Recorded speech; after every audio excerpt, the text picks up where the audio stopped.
Hello there, very good evening and welcome to Let's Talk Politics. I'm your host, Eddie Lane. First, I want to apologize for the late start this evening due to some technical difficulties. And secondly, I want to apologize for being absent on um, Saturday evening. I'm usually on Tuesdays, Thursdays, and Saturdays. Saturday, fortunately, I was unable to be with you. Nonetheless, this evening we're back and we're back to talk about the progress and developments taking place under the People's Progressive Party Civic Administration.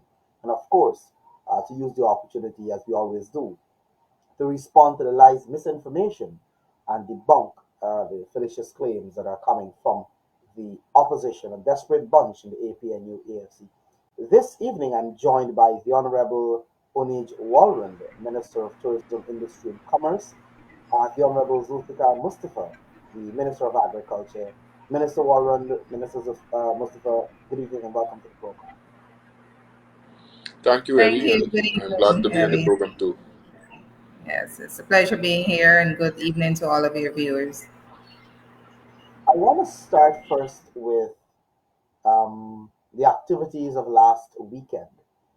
It is, or it was rather, the first full-fledged cabinet outreach. There have been quite a number of outreaches involving the president and some members of the cabinet, um, and there has been continuous outreaches and visits to communities across the country um, by ministers of the government, including both of you who are appearing here tonight. Um, but last weekend, His Excellency led the first full-fledged cabinet outreach. By the way, cabinet outreaches forms part of the hallmark of successive People's Progressive Party civic governments over the years, where it is something that Guyanese were accustomed to see the cabinet in their regions, in their communities, meeting with them, listening to their concerns. And again, this weekend's outreach, which started with Friday and Saturday, and to some extent into Sunday, was no different. Um, Minister Mustafa and Minister Waldron, both of you participated in the outreaches. Starting with you, Minister Waldron, your views on how things went Friday, Saturday, and to some extent Sunday. Thank you, Eddie. This was, like you said, it's the hallmark and it's the stamp of how the PPP civic government operates. And being new to it, um, it really resonated with me as a citizen because I have never really seen, I haven't seen that at all in 5 years, in the sense that the previous administration's method of governance was one of aloofness, in that you never saw them on the ground. But this getting out on the ground, getting to meet, going to the various communities, we didn't have them come to us. We went to each and every village, each and every community. We spread out across the entire region, and it at this it's the idea is that when you are out there, you hear concerns of the people, and you're able at that level, at that micro level, to listen and understand how government really impacts people. And you go back with to Georgetown with ideas and interventions to make people's lives better. So it was a great experience in that the teamwork, all of the cabinet colleagues were so into the reaching out to the people, because it's about the common, it's about the villages, the communities, it's about every single man, woman, boy, child, how they are impacted, where they're living, how to make their lives better. And we can't sit at our desk in Georgetown and make those decisions and make those determinations, because we have to come out, we have to go out in the communities. And that is how we make an impact. And so that was it was quite an effort.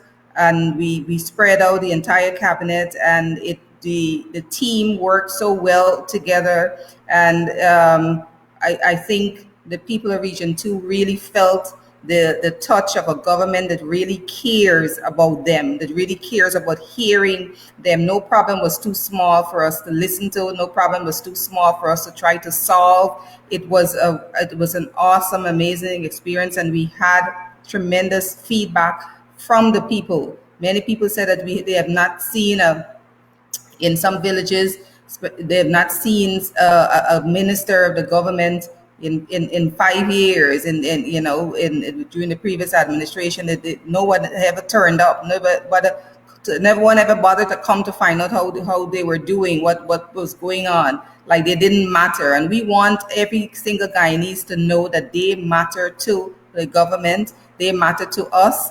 And when we sit down and we decide and we allocate funds for different projects to impact their lives and their villages, we do it because we care. And that this is the most tangible way to know that for us to demonstrate that we care, to actually listen and to come up with solutions for people's problems.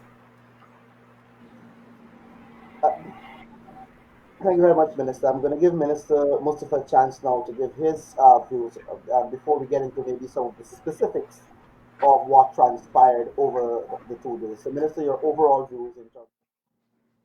So generally, Eddie, to continue where Oneidge has left off, this is just taking government to the people because, as you rightly said in your introduction, this is a hallmark of the PPP civic government. And since 1992, the PPP civic government would have been involved in cabinet outreaches across the country.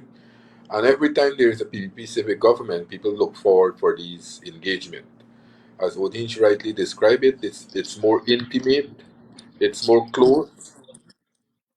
People have a chance to discuss one on one with ministers, with His Excellency the President, and as there are a number of issues people want to get to the cabinet level, which they have a chance to do it in person. And this help to empower, so to speak, empower people in their communities where ministers of government are going to the people to listen to their views, take their concerns on board, and see how we can deliver to the people. At the same time, we are also taking proposals from these residents there so that we can craft our program for the upcoming year. For example, in the visit to Essequibo Region 2, there were a number of proposals that were made by residents, ordinary residents. And this show a government that cares about the ordinary folks. We don't sit in our offices and dictate for the residents down there. We want this kind of engagement. We want this kind of discussion, and that's the way we normally works as a government. And I will agree with Onage that over the last 5 years prior to August of last year, people were left just to fend for themselves, so to speak, because no ministers were available. You had ministers never went to villages, never went to regions, and people issues was just left unresolved. And today we are seeing, although we are conducting a number of outreaches by ourselves, where ministers almost every single day are going out in various parts of the country. Last Friday and Saturday's outreaches across Region 2 show that the government intends to meet with the residents over the next, in this term, so to speak, to craft program and strategy that will impact the lives of residents there. So we will have first-hand knowledge. We don't depend only on the NDCs, the CDCs, or the RDCs to send us program. We go ourselves to listen to the community problems. And there were a number of issues that were raised and which we brought resolution to. And we can deal with that in our program. But this here, I can describe it is just taking government to the people, taking, um, listening to their plights, listening to their problems, take their concern on board, and help us to craft our program for the next year.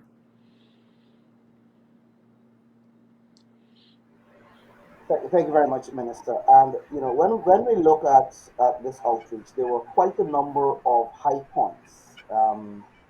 During the course of the 2 days, His Excellency and the full cabinet was there. And of course, you had the spillover activities on a Sunday. But importantly, it was an opportunity for Essequibians to openly air their concerns, make suggestions as to how they want to see their region progress, how they want to see development take place in Region 2.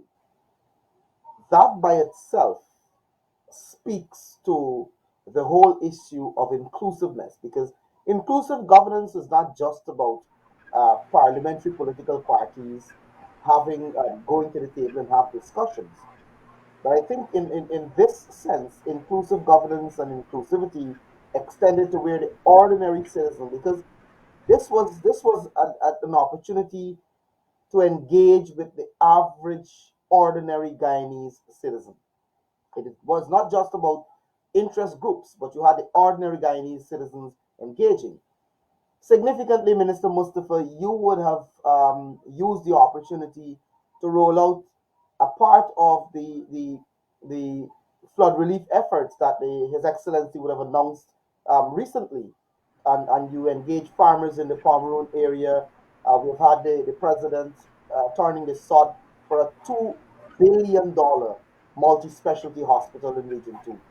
That also is of great significance.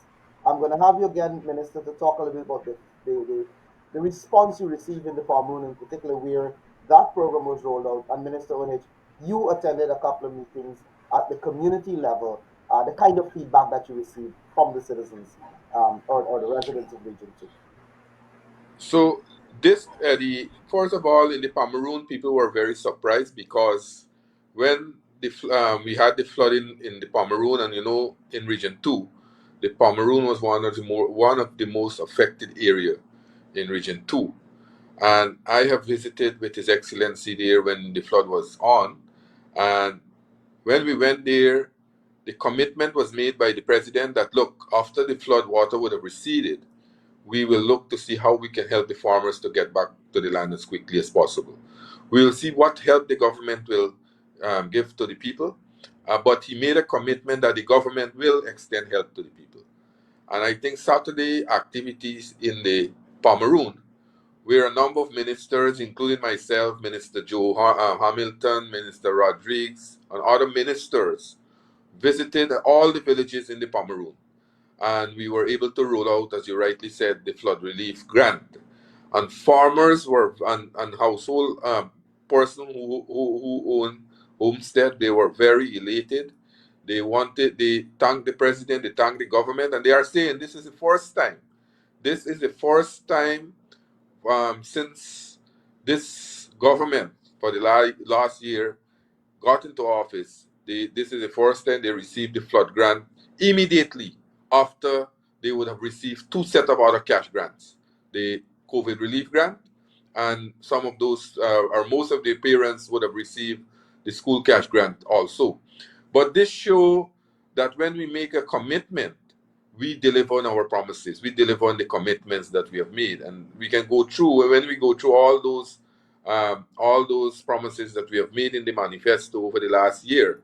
I think we have delivered a number of those commitments already. But going back to the farmers in the Pomeroon, they express their thanks to the government, and they express the hope that they will get back as quickly as possible on their feet, because many of them would have received the cash grant, the maximum cash grant of $100,000. Some would have received the $50,000, but almost over 2,000 farmers in the Pomeroon last Saturday would have received the flood relief cash grant. That was the first phase. We still have to go back in the Pomeroon to do the mapping up exercise, where some people's name was inadvertently left out of the list. Those names have been captured now, and we'll be going back into the Pomeroon. Like those regions that we have already rolled out, the first phase too, we'll be going back into those regions like Region 6, Region 5, Region 10, and so on. So on. So we, as I said, when we make commitments, we are delivering on our commitment. And these help will help the farmers tremendously to get back to their land. And also, I have made a commitment that we will also deliver on other things, material things like um, planting materials, chemicals, fertilizers, and things like that. On the coast, we have made when the paddy bugs was rampant on the Essequibo coast, I have made a number of visits to the Essequibo coast, and farmers requested that we should purchase these heavy duty sprayer. They call it the boom sprayers, and these are one costs roughly about $3 million. So they were asking us last year, late last year, when we had the paddy bug infestation on the Essequibo coast, that the government should look at purchasing these heavy duty sprayers so that we can give to the farmers to try to eradicate the paddy bugs. And I made a commitment with the permission from His Excellency, who promised that yes, we'll have the funding. And last Saturday, I can say that they were very happy to receive the 5 boom sprayers from the president. He presented those for the 5 areas, the 5 districts in the Essequibo coast. And the farmers there were very happy to receive those, and those now will be put to work to try to eradicate paddy bugs in the future. But this is show the commitment of the government towards our the agriculture sector in our country. You can remember, and my colleague also can remember, that not so long ago, a former president would have said that um, um, the rice sector is a private business, and they don't have any investment in that sector. But we are showing with the investment that we are making that we are moving the rice sector tremendously. Today, we are having increased production. We are having increased revenue coming into the country through the rice sector. We are seeing increased yields per acre. We are seeing new variety that we have invested in. So all these things are helping our country to develop further and improving the agriculture sector. As I said before the flood, we were advancing rapidly, and we have had this devastating flood that has affected the entire agriculture sector. But I am very optimistic that once again, with the investment and the commitment from the government, that we'll move this sector to be one of the best sector in the country, one of the most important sector in the country, a sector that will help us to improve our GDP and improve revenue collection in our country. Thank you very much, Minister Mustapha. Minister Waldron, you also attended quite a number of community meetings. Yes, I did, Eddie. I attended several meetings at the villages in the riverine areas, Lake Kapui, and it's and also we had an engagement with the president, with the private sector of Essequibo and the women of all the women organizations in Essequibo, as well as the religious community and the youth. And the I did those meetings were particularly important to the president because you these are groups of people whose voices are not usually heard, who have complained, especially the young people and women, they complain that their voices and their contributions are not being heard. And so we had a specific engagement with the young people, hearing from them how they want to get engaged in their nation building. What are the problems that they have facing them? One of them was the issue of jobs, and we outlined to them to that the programs that government has it hasn't that it will pretty soon be rolled out. One is the call center where hundreds of young people will be employed. And so sometimes, Eddie, when the while also going into the communities is to hear people's complaints and to bring solutions to them. There is also to give people an understanding of what government is doing and what we are what there is to it that will benefit them, or programs that will benefit them, because sometimes people don't know that people. So we let them know that we as young people, they can be employed as cadet officers. The president has announced on the coast and the entire region too, that all primary school educated boys and girls, young men and women, can be eligible for the cadet officers course.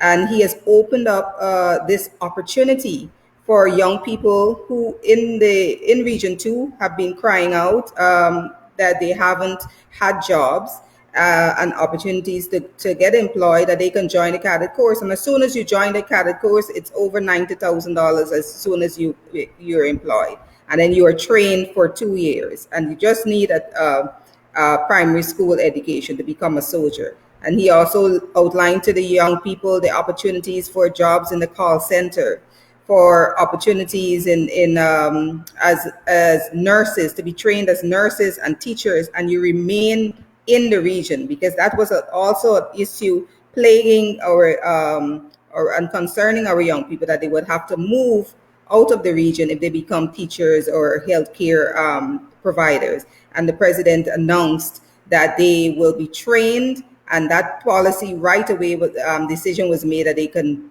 be trained and work in the place in the region in which they live, which is Essequibo.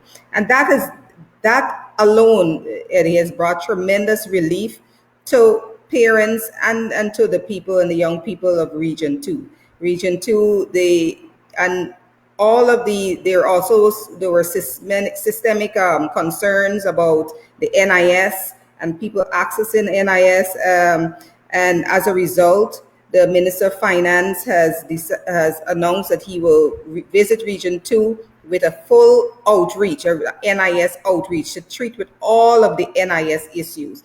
And if we didn't listen, if we weren't a government that cared, this would not have happened. So Region 2 now would have an opportunity to treat with all of those issues that affecting NIS and affecting them, and which is the NIS and how they have been able to access their benefits. Also, too, whether we spoke with the private sector, give them an opportunity to be heard. As you know, that is a sector on which I have responsibility, and was the president also is concerned and is really interested in undergirding and supporting our private sector, because they are the engine of growth for every economy. And they outlined the issues that they have, which is security. And right there, commitments were made for 12 police patrol cars to be donated to the region for them to increase their security. So those are the kinds of solutions. So this was not a talk shop. This was, in fact, an opportunity to hear and bring instant relief and instant solutions. Some of the solutions will have to go back and will be more systemic and deal with maybe putting in the legal infrastructure in place. Like some people spoke about their land issues, and so we are going to bring direct help to those people who have specific land issues. The relief sometimes, they're not even huge, but in terms of what from our perspective, but it's huge for the people and the impact that it has. Let's for example, at Lake Kapui, the getting to the school in Kapui is they have to use a boat, and the boat doesn't have a cover. So all the teachers, I did that trip, so it's quite a long time, half an hour in a boat when it's so hot. And the teachers, they're like, well, could we get a cover? We just need a covered boat. This will help so much with our commute to school, to help the children get to school. And right there and then the commitment was made for a bigger engine for their boat and for the boat to be covered. And this was so impactful. This made such a difference to the head teacher and the teachers of that entire village. And they will never forget that. So those are the kinds of interventions. If I and myself and Zulfi had sat in our offices in Georgetown, we would never know that a boat getting to school was so hard, because all the boat needed was a cover. and it's not a expensive, it's not something expensive to do, and it was a huge impact. So that's the kind of interventions that we've been making: big ones, systemic ones, and also very small ones. There's also the case in Wakapoa, not Wakapoa, sorry, in Akwini, where the children needed a boat because the water gets too high where they are. So for the children to get to school, they just needed a small boat to get to the landing, and that was also provided. So these are the kinds of intervention that I have that was involved in, that I witnessed, that I see, and there were many, many more. Zulfi outlined the ones with the farmers. It's a huge farming community in Region 2, and so they are interested in issues of their farming and the produce and how to make it better. And the minister and his team of agriculture was there, giving technical advice, all the advice that is needed for them to be successful farmers. Also, Eddie, one of the last things that I wanted to mentioned in terms of our interventions, which was also important and something that the people have really, really embraced, which is the access to small business grants. Because, as I said, private sector is the engine of growth, and to let them know that these grants were available for them and grants and support and training were available for them to access, for them to build and develop their small business. And so we were really able to encourage the young people, the women, the villagers to get involved in small business, whether come together and or individually, and they were really receptive to this idea that they have this support from a government that who is encouraging them to put their hands to do some work, and that they will be getting that grant and training and all the other assistance that they will need right there in their region. And these are the community issues, and this is what is important about outreaches of this nature, where first and foremost, as a government, you're able to get a first-hand look at the situation on the ground and the issues you're seeing, the, the real issues affecting people. But importantly, it is not just about seeing the issues and knowing what are the issues affecting people, but it's the kind of intervention that both ministers, Zulfi and Minister Oneidge, would have spoken about, where little issues were addressed on the ground. But the outreach was not just about the little issues, because I can tell you those issues that Minister Oneidge mentioned and the ones that Minister Mustapha mentioned were replicated across communities where ministers would have had meetings, where not necessarily the same issues, but in small issues like those, and they were addressed. But you had the investment, like the $50 million at the Supernam waterfront. You had significant amount of sporting gear being handed over to sports club. And then you had the flagship event, if you want, of the outreach. It was the they sought turning for a $2 billion hospital at Sadi, which will transform the delivery of health care for the people of Region 2. Then you also had issues of um, other investment. You had that engagement with the women and youth, significant engagement, very, very fruitful. A lot of issues were raised, a lot of suggestions were made, and ministers, if I may, it wasn't just about addressing issues and hearing concerns of people, but importantly, citizens were given the opportunity to make suggestions to the government, which were documented and which at some point could be consulted to develop and to formulate policies for Region 2, and you even had suggestions for other parts of the country.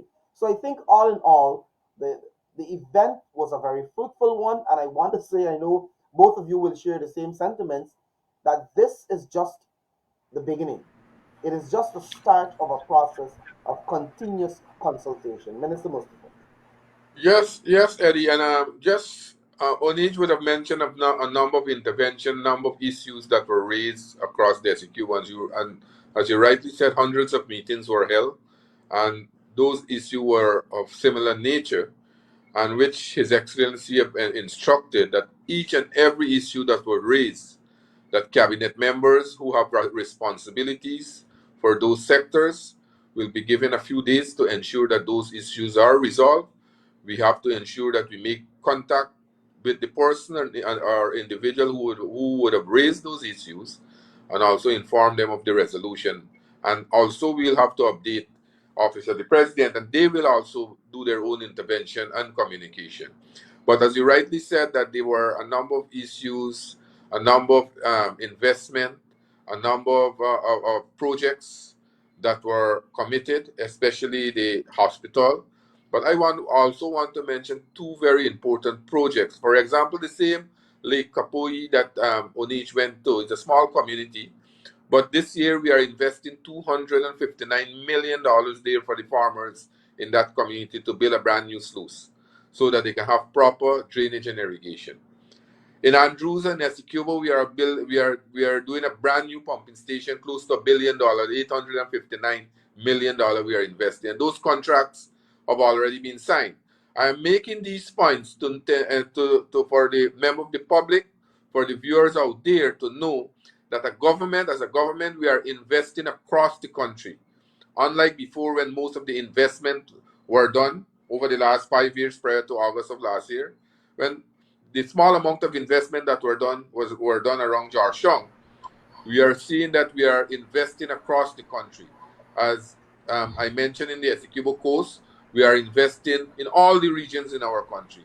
And this year alone, and Onich will tell you that her ministry and mine, we have signed a MOU to develop agri-tourism. And places like the Essequibo Coast, places like the far hinterland area will be very, very important area where we will embark on these agri-tourism, because as it stands now, the government of Guyana, through the Ministry of Agriculture, we are investing in a number of projects across the hinterland, across rural communities. And I know for a fact that the Ministry of Tourism also, they are investing in a lot of those projects where we are working together to now start a brand new activity in our country that can bring in a lot of revenue, because Guyana is poised at a at a geographic location that is very convenient for agrotourism, an area that we can develop tremendously. And with the investment that are coming in Guyana now, this industry will be a one to take off. And I know for a fact that in a matter of in a few years' time, this industry will take off rapidly because with the investment that we are doing. So those issues that were raised by Oneidge, yes, there were hundreds of those issues that were raised. We have already noted those issues, and work have already begun and to get those, bring resolution to those matters, so that the people who would have raised those issues, both community issues and individual issue will have resolution shortly. And and like I said, that was the important thing. Listening to people is one thing. Providing solutions to their issues affecting them, I think it is the most important thing when you do these outreaches. And like I said, this is just the beginning. As a matter of fact, this process would have started following this reunion of His Excellency, but not on a macro scale like we saw on the African coast. And that huge, full fledged kind of cabinet outreach, I'm sure and I'm aware, will be replicated in other regions of this country so that every citizen will have a chance to not only uh, highlight the concerns or issues affecting them, but also have the opportunity to make a contribution, to make suggestions on how we can develop our Guyana and how this country, how their communities and their regions can be developed to their benefit and to the benefit of the people of this country. We have about maybe 20 minutes more. I don't know, Minister Oneidge, if you want to share anything else on the outreach before we move to the other issue which I want to address um, in tonight's programs. Not really, Eddie, except to say that you are right that we do have our eyes set on every region in Ghana as a cabinet, and to reach out in some form or the other to continue this method of hearing from our people from the grassroots. And this is an example of what is to come for the entire region, and this is a demonstration of a government that is determined to put our boots to the ground and our hands to the plow and do the real work of running a successful and enterprising government. Thank you very much, Minister Onage. I Eddie, want to. Just before we move out from this issue, I just want to inform that the relief cash grant that we are giving out to farmers will continue this week, and we'll be going back to Region 5 to finish those areas that were we didn't touch as yet, and we'll continue in the other region. But I want to make it very clear because there were allegations also that people are saying, and for the viewers out there, people are saying that some people who are on the list should not be on the list. I am willing to listen to them to as long they can provide the evidence, and we will ensure that we investigate each and every claim that is made. We also have a hotline number that was published, 372 322 If anybody have any query, they should call the hotline. That hotline is open from 8 a.m. to 6 p.m. daily, and they should report any issue of concern. And also, those persons who would have not been captured by the extension officers, they can also call that line and make a claim, and then a verification will be done. But as I said, like the opposition, they are making all manners of claims, all kinds of claims about corruption. Then they're just making noise. If they have any evidence, they should send it to the ministry and we'll investigate each and every claim. Because those persons who would have received substantial amount of help, they would have to they were they were supposed to take an oath, which they have done, sworn to an affidavit that those claims that they are made are true. So we have those claims in our possession, and we can anytime do an investigation. But people should not make allegations and don't substantiate it with a claim. Anyone can make an allegation. So I'm open to investigate any issue, and as you know that we have had a number of verification done with various agencies to ensure that we have the list to sanitize as good so that we can have it clean as possible. So I want to inform residents in the area of Maikoni, Bushlat, Mahaika that we'll be there between Friday and Saturday, and we'll continue to roll out this relief until we complete it, and each and every person who would have lost in the flood are given some help now. Thank you very much for raising and making that point, Minister. But I wanted to, before we wrap things up, I want to move to an issue that, a video that is being circulated by no less a person who profess to be a leader in the opposition camp. Um, a vile, disrespectful, distasteful, ugly, nasty, and I can find so many other words to describe a video that is being circulated by um, Shara Duncan and the others. I mean, I don't expect much better from Shara Duncan. Um, because we've grown to see him behave that way. But not only because this is an attack on a minister of the People's Progressive Party Civic, this is an attack on a woman. This is an attack on a mother, a daughter, a wife, in the person of the Minister of Education, Priya Manik Chand. And I want to engage both Minister Onage and Minister Mustapha. And I want to start with you, Minister Onage. I think any right-thinking Guyanese should and must condemn this nasty piece of video that is circulating, and it's being circulated by no less a person than Shara Duncan, who is supposed to be a leader and set examples. Yes, it is really it's disappointing on so many levels, Eddie. It's first of all, as you mentioned, this is a member of parliament supposed to be representing, a segment of our society as a leader. His voice is supposed to be loud and to be heard, and this is what he chooses to say: crude, reprehensible comments about a woman. But this is troubling. I know Minister Manichan, and she has got bared a lot of this kind of abuse and abusive language. And I know what concerns her most is that this continues to validate the society's a view, a very warped view in society that women, that is all they are good for is to be abused.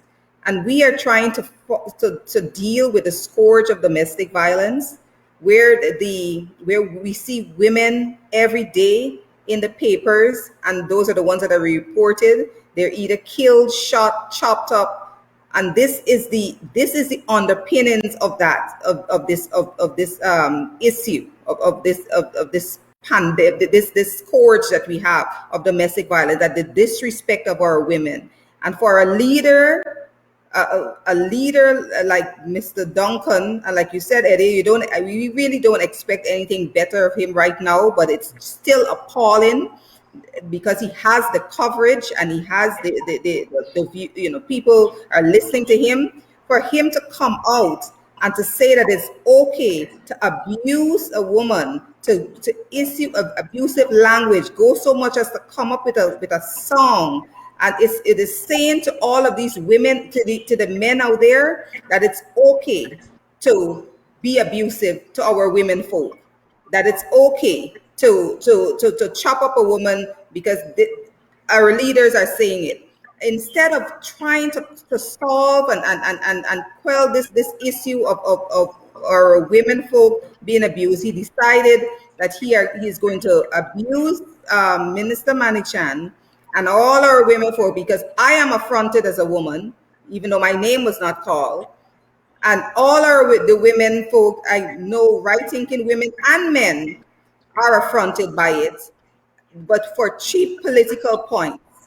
And this should be condemned from in the most strongest terms. And I'm hoping that his colleagues on that side of the house who sit with him and who share this nonsense and this nastiness and this grossness can come out and condemn it for what it is, because it continues to bring a wedge and in the society, continues to divide us. He continues to do that, and he also continues to solidify all the things that is wrong in our society. He represents everything that is nasty and everything that is not good in society, that causes us to degenerate as a society.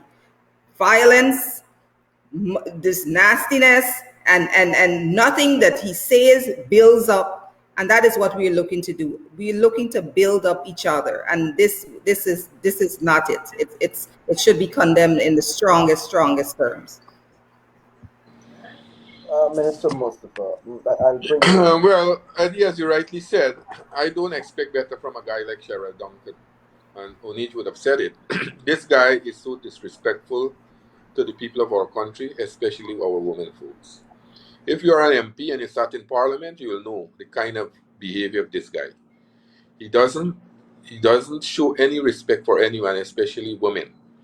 And for him to come out and make and promote those videos, I hope that the rights organization and other groups in our country would come out, because we know for a fact that people would have done lesser thing than that, small, far lesser.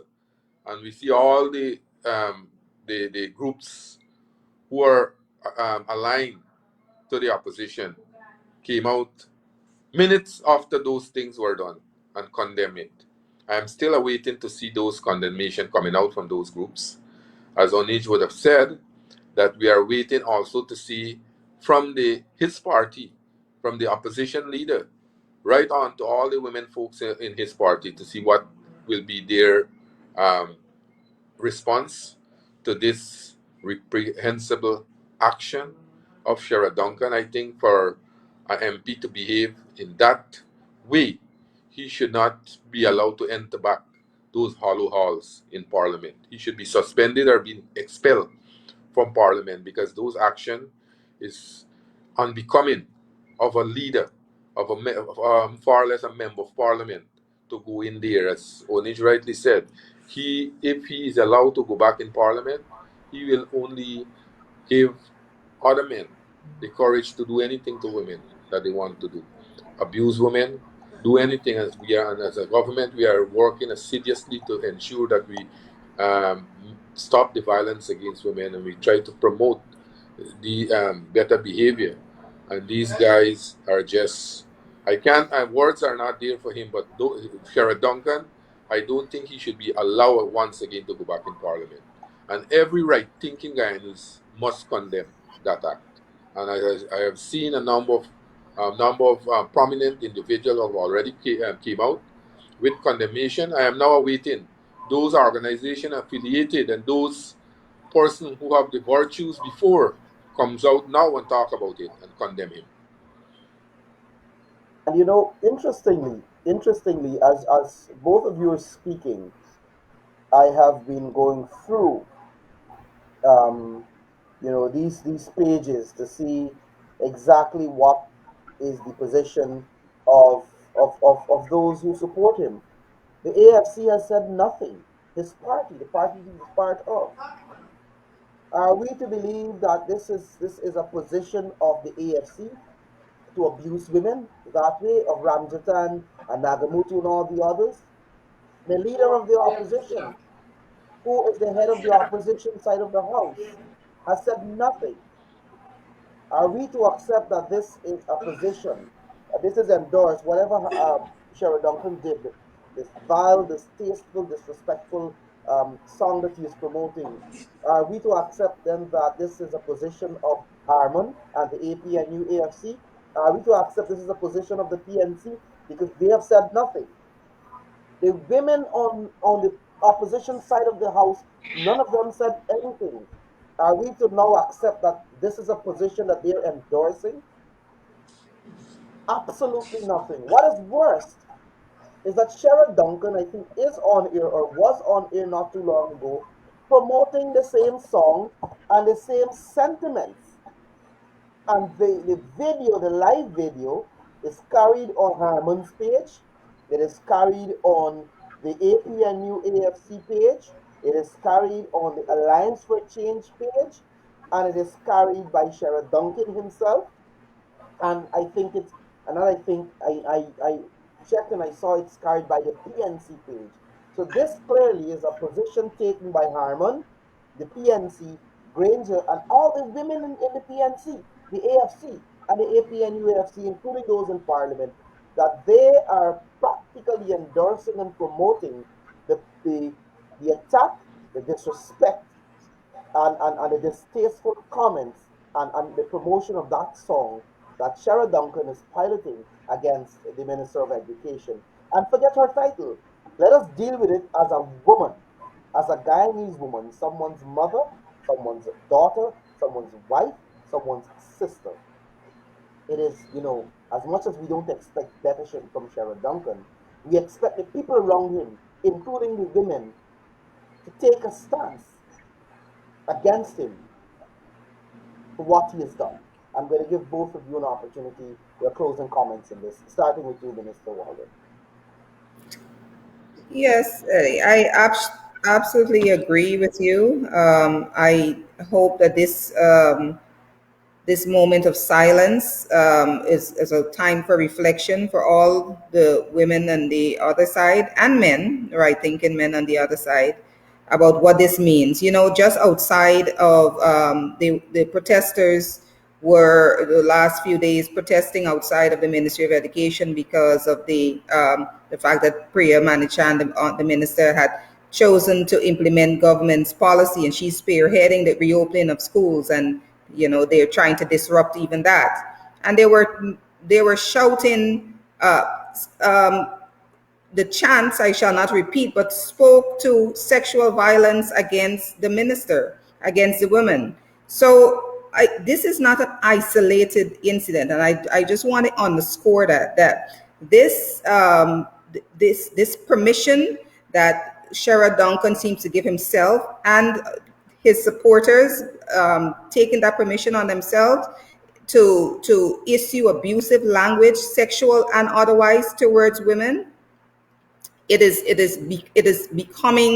has become an issue. It is a national issue, and we ought to amplify it as such, that this is a potential, this direction that the opposition seems to be taking, against our women folk, cannot cannot continue and ought not to be continued. And every opportunity that we have, on this side, to and as a government, to condemn it as vile, we will do so, because our voices need to be louder than those voices that are outside the Ministry of Education calling for sexual violence against the minister. And every opportunity that they get, Eddie, every opportunity, if you look at his page, he doesn't speak about the policies of the government. It's who fat, who fine, who big, who mouth big. This is a discourse, the national discourse that this man is engaging in. Not the policies, but how you look.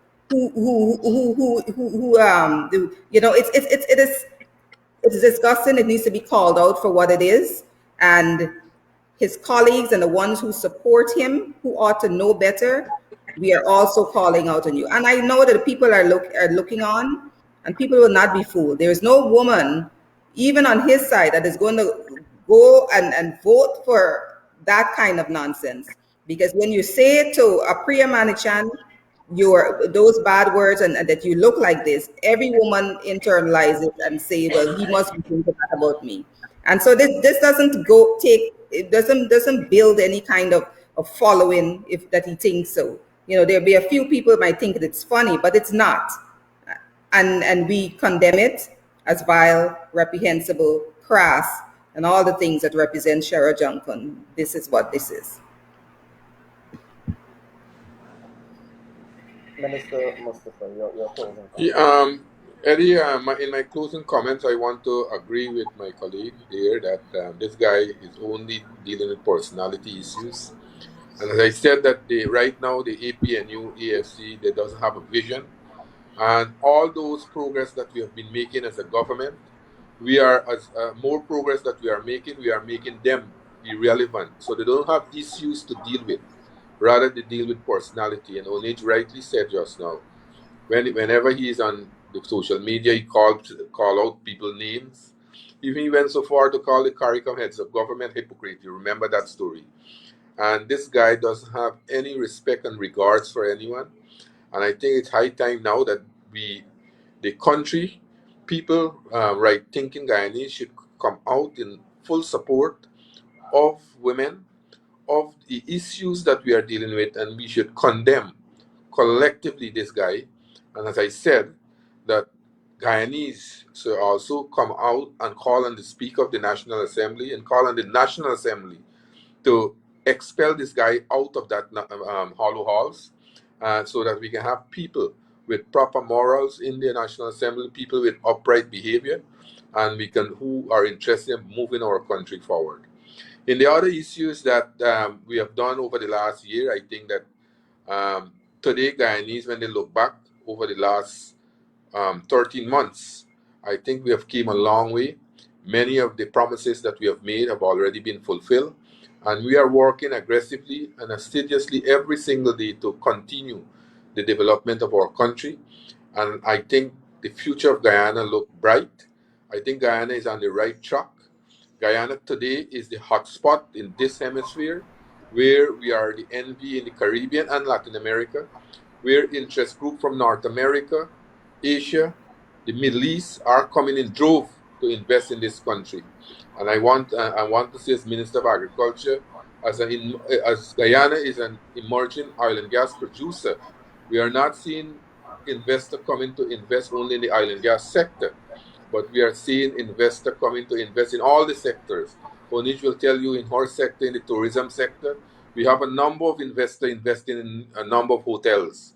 I can tell you in the agriculture sector, right now we are embarking on new crops like corn and soya, and we have the public-private partnership going on. We have investor coming in from overseas to invest in pasteurized milk plant, in the dairy industry, in the poultry industry.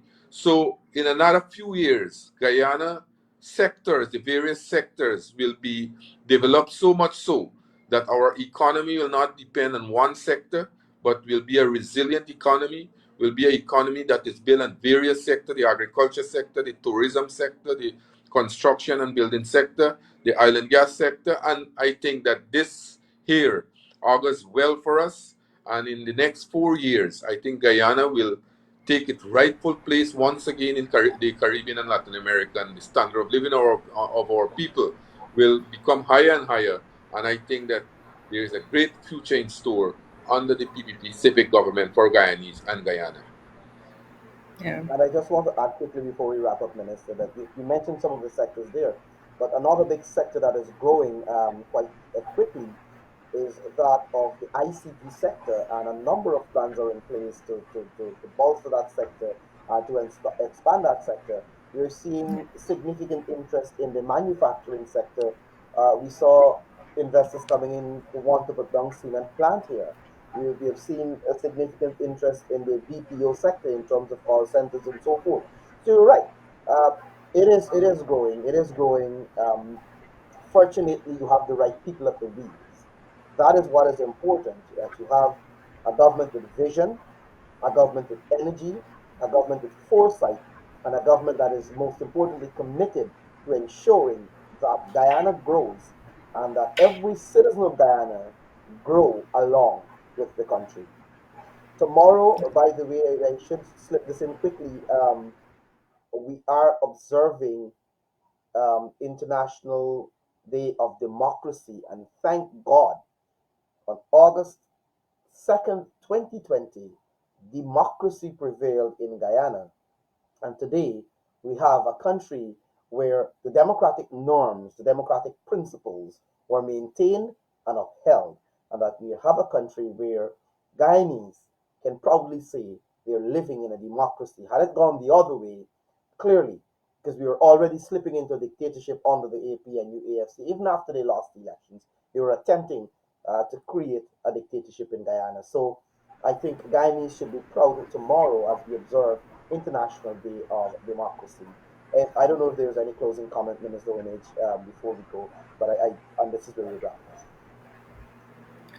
No, except to I endorse everything that my colleague Zulfi has said, and you are right, Eddie. The ICT sector, as you said, a week after we got into government, we liberalized the sector, and in the very region too, the third provider is rolling out a multi-million dollar U.S. investment in the ICT in terms of rolling out a fiber optic cable. So yes, I definitely underscore that the future is bright for Guyana, that investors are seeing the opportunities and they're running, and we will not recognize Guyana in another 4 years. It will look very different, and all of Guyanese will get to eat of this fat.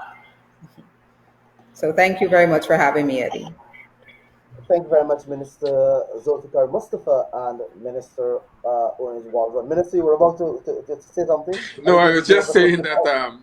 I want to say that ask Guyanese to join us on board, because, as I said, these are exciting times, and as the Oneidge would have rightly said, that there are opportunities that exist in all the sectors in our country. Right now, she is doing some um, these industrial sites across the country that will create tremendous jobs for people in various Yeah. parts of the country. In places like Letem, where I am doing agro-processing facility, she is doing these industrial sites. Imagine those things combined together, how many jobs it will create. But we will come another time on the program to enlighten viewers on some of the programs that we are doing across the country roll out. Yes.